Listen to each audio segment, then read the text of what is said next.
Basic terminologies, please. Number one.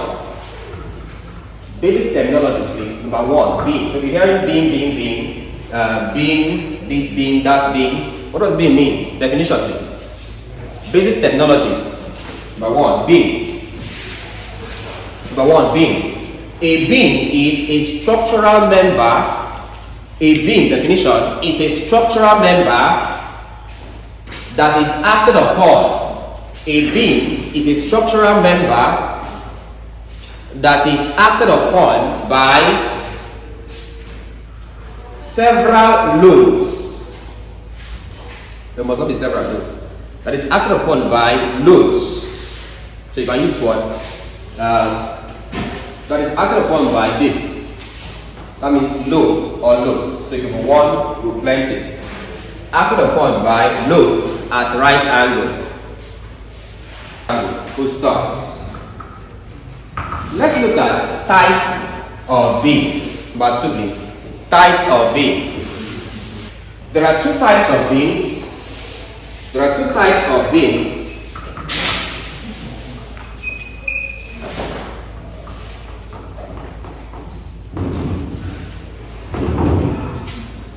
There are two types of beams. Number one is statically determined beams. Number two is statically indeterminate. Statically indeterminate beams. Alright, two types of beams.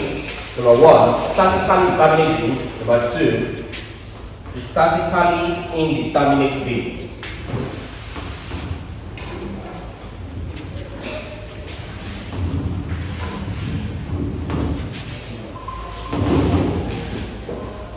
Let's discuss statically determinate beams. Let's discuss statically determinate beams. These are beams. Number one, please. Statically determinate beams. These are beams whose reactions. These are beams whose reactions can be determined using the equation of static equilibrium. These are beams whose reactions can be determined. These are beams whose reactions can be determined using the equations of static equilibrium.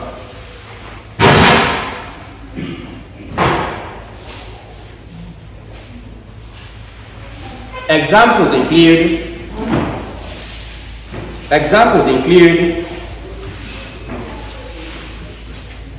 number one, cantilever. Number one, cantilever beam. Number one of statically determinate is called cantilever beam. I'm just calling it cantilever. Cantilever.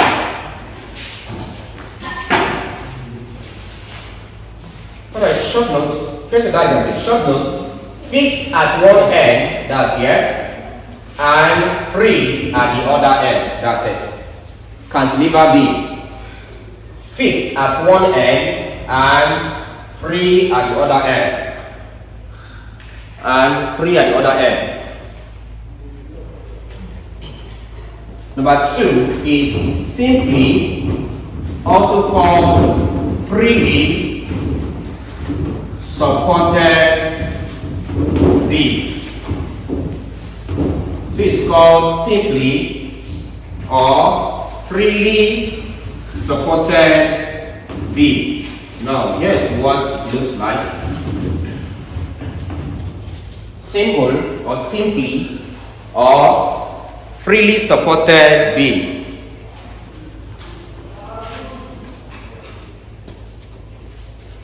Simply or freely supported beam. But now starting that question, now you now see that some questions are not correct. It will tell you for the simply supported beam, meanwhile what you're giving is actually what's it called? Continuous. Right? Don't touch your face. Alright, number 2, please. Alright, take that, please. The ends, under this, the ends rest on support. The ends, here and here, you can see, rest on support. The ends rest on support. It's called a simply or freely supported beam. The ends rest on support. Number 3.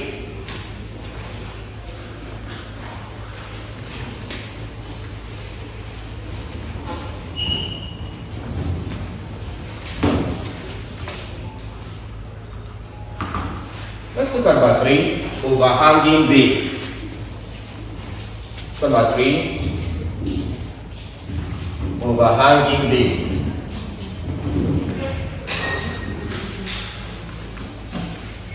Number 3, please, overhanging beam.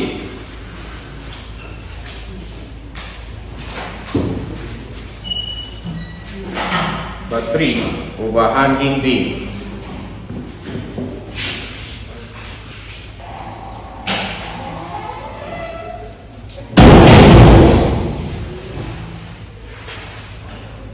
Alright, here the ends do not rest on, the ends do not rest on a support. You can see here, the ends here are not on any support. This one here, they are on support.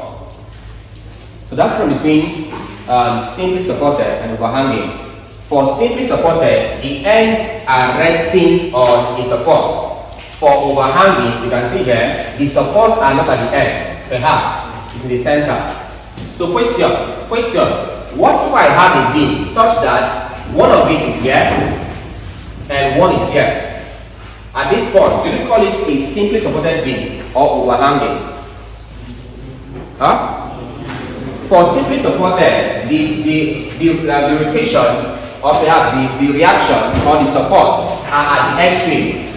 We said for overhanging, the supports are somewhere in between. What if I have one here? At the end, one in between. What do you call it? It's still overhanging beam. It's still overhanging. It's still overhanging.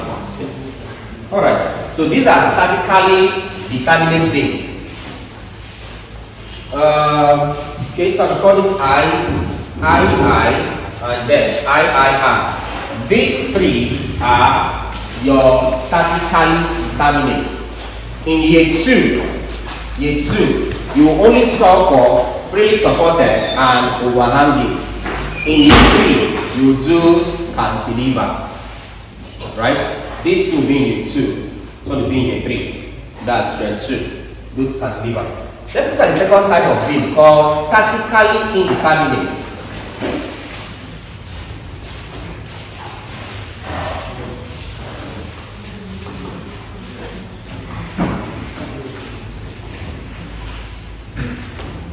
Let's talk about 2, the second type of beam called statically indeterminate beams. These are beams whose supports/reactions cannot be determined. These are beams whose support/reaction cannot be determined using the equations of static equilibrium. Using the equations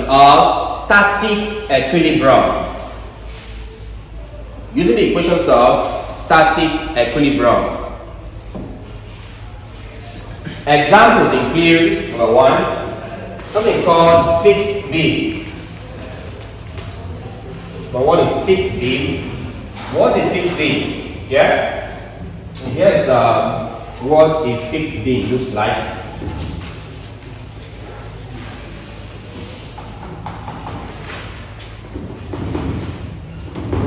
Here's a fixed beam. So for a fixed beam, the 2 ends are fixed. For a fixed beam, the 2 ends are fixed. But see here. What's the difference between fixed and cantilever? For cantilever, one side is fixed, one side is free. For fixed beam, two sides are fixed. A second example of statically determined beam is called a continuous beam. What's a continuous beam? Simply a beam that has perhaps 3 or more support systems. 3 or more support systems. So this becomes a continuous beam. Why? It has more than 2 support systems. Look at the statically determined beams. They both have, whether it's at the extreme or not at the extreme. The fact is that it has just 2 supports. Just 2 supports. So it has just 1. What so it's not having more than 2 to become a continuous beam. Let's look at something else. So look at beams, please. Alright? So what does it mean? It means if I'm giving a beam in this form, or in this form, I can solve it. If I'm giving a beam in this form or in this form, well, let me not say I cannot solve it. You can solve it, but not at your level. That's the concept. Alright? Aside beam, what other term do we look at in this stuff? Number 2, please. Load.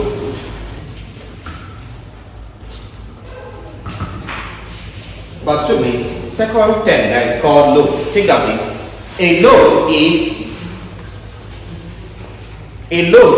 a force. A load is a force acting on a structural member. A load is a force acting on a structural member, usually at 90 degrees.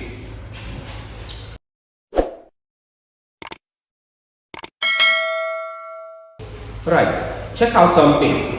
When I defined beam, I said a beam is a structural member acted upon by what there? Several forces or several loads at what there? At right angles. Please observe, I'm saying right angles, 90 degrees. In strength of material, you'll be giving beams with loads that are at right angle. In applied, you'll be seeing this. So usually in strength, they expect the load to be like this, as I drew earlier. Right? This is perpendicular. It's at 90 degrees. When it comes to applied will now be the same thing, but it will now slightly load to give you a load at 30 degrees, and that's to find shear force. So what do you do here now? You do what there? Resolve this matter. Use what there? Vertical components first before solving. So in case you're giving a beam, if the load is at 90 degrees, for strength, usually it's always at 90 degrees. For applied, they'll give you the same beam, they'll slant it instead. So if it's slanted, resolve to the vertical component and use. Take that, please. Types of beams.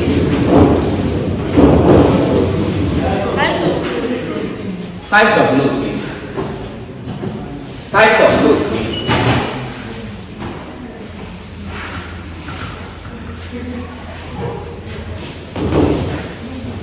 Types of loads, please. Number 1, point loads. Types of loads, please. Number 1, point loads. These are loads. These are loads that act at a particular point. That's it. Point load. Load at a point. It's easy.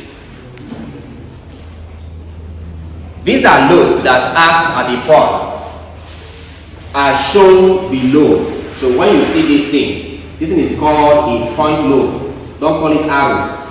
It's called point load. It's called a point load.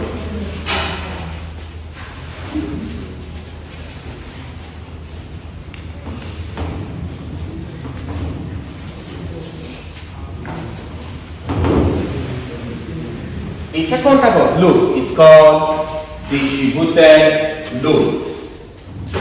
It's called distributed loads. It's called distributed loads.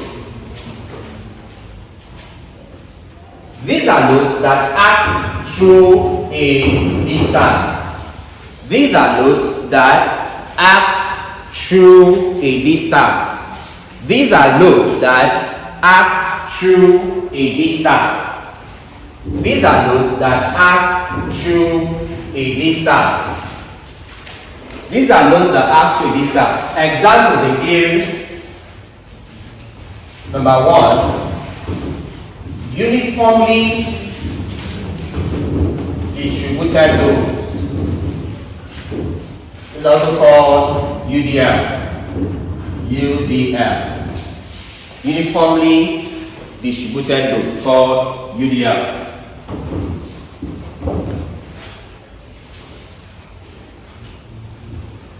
So it's either like this or like this. So check your past question. Whenever you see any of these diagrams, you know is a UDL. The UDL is either this or this. What does UDL mean? I'll explain what they mean when we come to UDL. Let me just spend most time on this, alright? Explain what they mean when we look at. When we start treating UDLs, I'll explain what they mean. Next one is called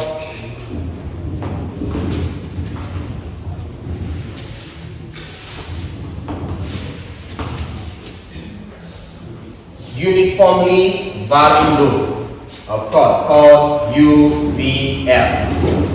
Uniformly varying loads, UVL. What do they look like? Depends. An example of a uniformly varying load is a triangular load. A triangular load is uniformly varying. Another example of a UVL is a trapezoidal load. This is called a triangular. This is called triangular load. One is called trapezoidal. Trapezoidal load. Trapezoidal load. Alright. There are many of them. Right? Parabolic load. Parabolic load. So at this point, this will now include the use of quadratic equations. Of course, parabola. So it's called a parabolic load.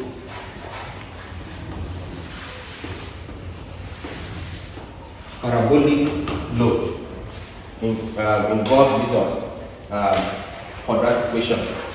Now, obviously, have you seen this in class before? Not yet, but you still do it though. You still do it. Maybe much more later. Hopefully, I'll be around and we'll treat it before in class. We'll treat it before exams. My year was the first year. They brought UVL. My year was the first year, 2018. Go check your past question. Check 2017, 2016. It doesn't come out. 2018 was the first year they brought it. UVL and UDL. We're having a class like this. I was teaching my classmates, shredded materials. We're having a class like this, year 2. I said, you have UDL. All our past questions there. 2017, 16, 15. We are all UDL. I told myself, there's something called UVL. Do you know about it? They say no. I said, can we learn it? They said, has it been there before? They said, has it been there before in the past question? I said, no. They said, we should leave it. Went to example, we start down there. Question 1 was UVL. I kid you not. So check. The first time that UVL was 2018. Go and check. In fact, when they said the sheet, 2 minutes later, everyone started laughing in the hall. And when was that's like when you said no, this will not come out. That was question 1. The minute they said the sheet, was laughing. Everyone was like, what happened? I was saying nothing, sir. Just laughing. Right? So we look at all of this, right? Alright. So having said this, just one more point, and we start drawing Shepherd's diagrams. I know I'm thinking to show you these things. I know why. Right? We'll be recalling some stuff and whatever. The last thing that we look at beams, we consider loads, types. The last thing there are called supports. Look at supports, or perhaps we call it support system. Look at supports, or perhaps you can call it support systems. Support systems.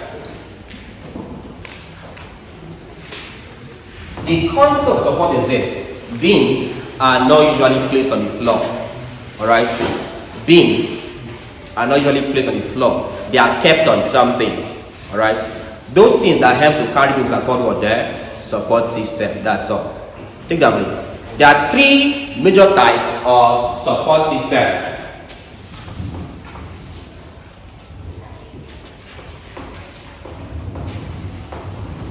There are three major types of support system.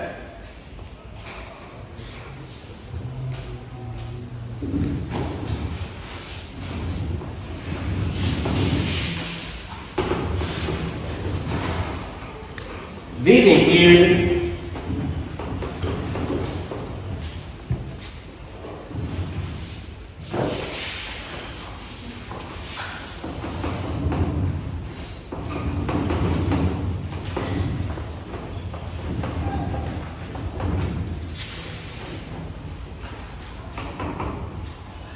alright, so this includes number one, fixed support, number two, ruler support, number three, pinned support. Number three, pinned support. What do they mean? And when are they used? I'll explain again too. What do they mean? And what are they used for? I'll explain briefly. Alright, so look up, just listen to this concept and get the idea. So what's the difference? Look up. It's very simple. We have this desk here. Alright? This desk here, as you can see, the desk here is lying on something here. I'm having three, of course, I call this supports here. If you observe, these stocks have flat ends. Alright? Whenever beams rest on supports such that the supports have flat ends, it's called a fixed support. When you see ruler support, there are some generators that have tires. True of us? That tire is called what there? A ruler support. So what is ruler support? Simply is what that has what there? Wheels. That's all. When you go to a shopping mall, the truck like using shopping, it has wheels. True of us? That's called what there? A ruler support. For a fixed support like this, you can see, it has no wheels. It cannot be rolled. That's what it's called, fixed support. For ruler support, it has what there? Tires or etc. Which one is pin support? Pin supports are used to fix objects to walls. That's it. Example, you can see this AC there. So this AC there is on the wall. It's not resting on ruler. Is there any ruler there? No. Any fixed support there? No. How is this man? How come this AC is on the wall there? What's the concept there? Is pinned to the wall. So whenever you see pin support, they are used to fix objects to what there? Walls. That's it. Alright, with these three concepts, we can now look at how to draw shear force and bending moment diagram. So pick a very simple example. I think I'll explain as we go. Right? I'll explain as we go. Look at me. Before that, let me explain the concept. Look at me. Before that, of course. Let me explain the concept, please. Look at your diagram when it comes to exam scenarios. Right? Your diagram from each beam will always have two different supports. Alright, but how is that looking at the diagram? Your diagram will have two different supports. What and what? To have a fixed support and also what there? A ruler support. Why are we combining them? The idea is simple. At this point now you're dealing with structures. Just like your bridge. The concept is simple. Usually when metals are heated, they do what there? They expand. So the concept of ruler, the concept of having fixed and ruler is this. The fixed support helps to hold the material to the ground. What's the function of ruler? Function of ruler is this. We know that when metals are heated, they expand. So imagine holding a metal to the ground firmly, and then it's being heated. It wants to expand. So you have a metal that wants to expand, but it's being held onto the ground. What will happen there now? It will crack. It will crack. It wants to expand, but it's being held down by two fixed support. It's just crack. So what's the concept there? To give it allowance for the sake of expansion or contraction, you put fixed and what there? Ruler. So that if in case it wants to expand, there's ruler. immediately he wants to expand there, the wheels will shift to now expand. If he wants to contract again too, the wheels will come close, also do what there? Contract. And of course, if you look at bridges have wheels, sure of course, that's the cost of rollers. So you put fixed and rollers, not fixed and fixed. And also not rollers and rollers. Civil engineers, put rollers and rollers. Your flyover will just run away, right? You just tilt it, you just run away because it's just the road. Alright, let's do this one.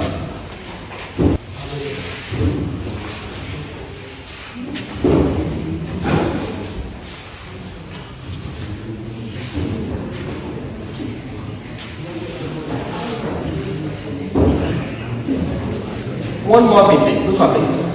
Look up. One more thing to consider. Now, listen. We'll be treating majorly statically determinate beams. What are statically determinate beams? I said by definition, these are beams whose support reactions can be determined using the conditions of static equilibrium. Question: what are these conditions of static equilibrium? Take down, please. Take down. Conditions of static equilibrium. There are three conditions of static equilibrium.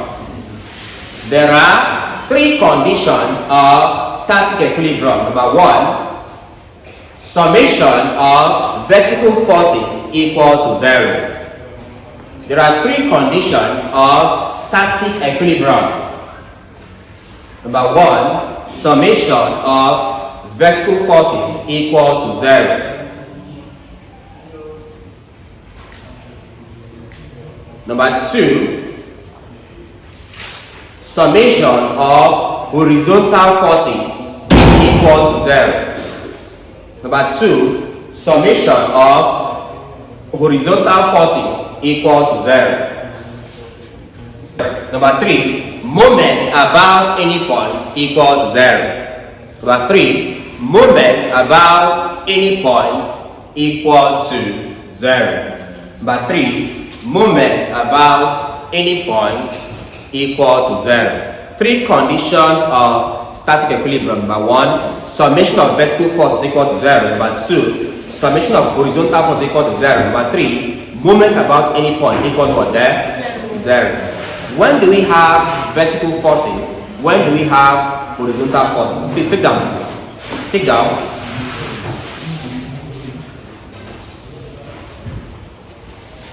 Note the kind of reactions, take down, note the kind of reactions produced by the following support. Note the kind of reactions produced by the following supports.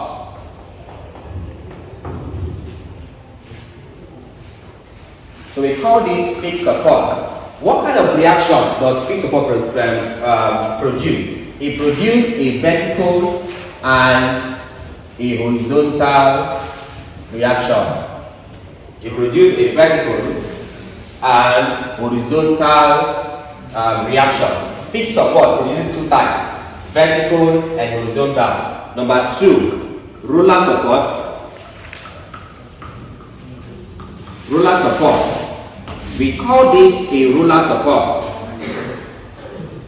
What kind of reaction does a roller produce? A roller produces just vertical, not horizontal. A roller produces just vertical, not horizontal. Just vertical, not horizontal.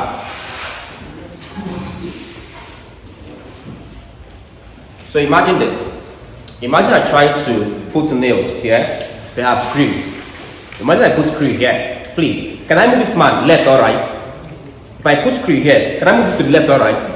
No. Can I carry it up? If I put screw here, can I carry it up? No. If you say yes, come and carry it up, bless you. Please. If I add a screw to a support there, you can't move it left, you can't move it right, you can't carry it up. So what happens there now? It produces what there? Vertical and horizontal reactions. For a roller, this man only produces what there? Vertical reaction. Why no horizontal? Why? Because can you see what there? then move in what? Horizontal direction. Of course, if I have a ruler, I can easily push my ruler either to the left or to the right. So for the fact that ruler can be moved either this way or this way, it does not produce horizontal reaction, just vertical. What about pin support?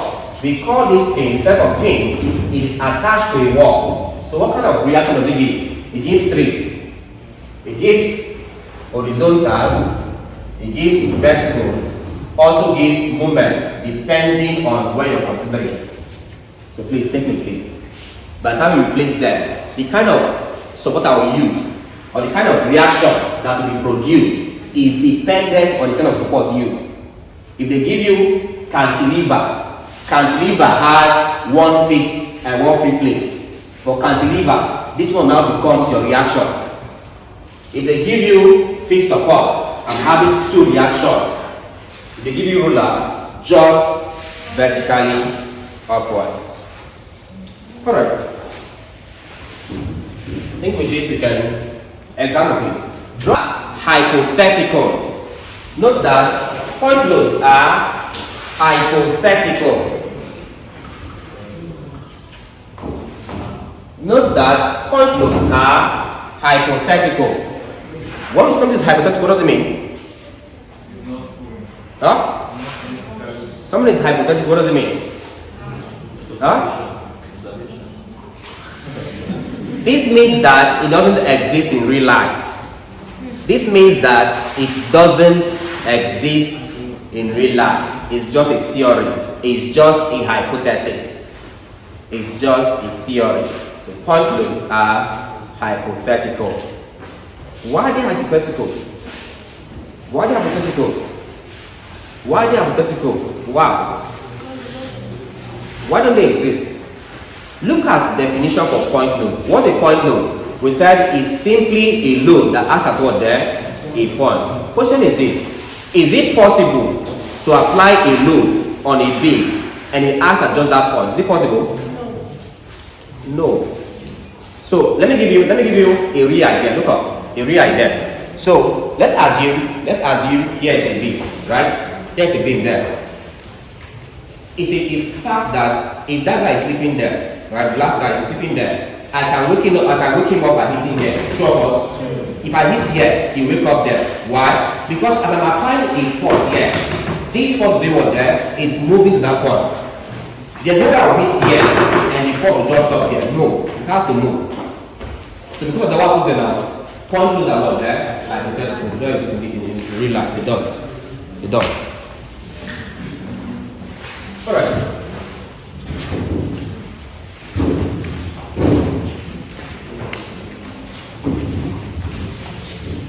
There was a year report used to come here to learn reports. Used to combine report at UST about 2 years ago or so. So we're doing past question comparison. Here you call it strength of material. Then they call it what do you call it? Solid magnets. Like there's something about something magnets.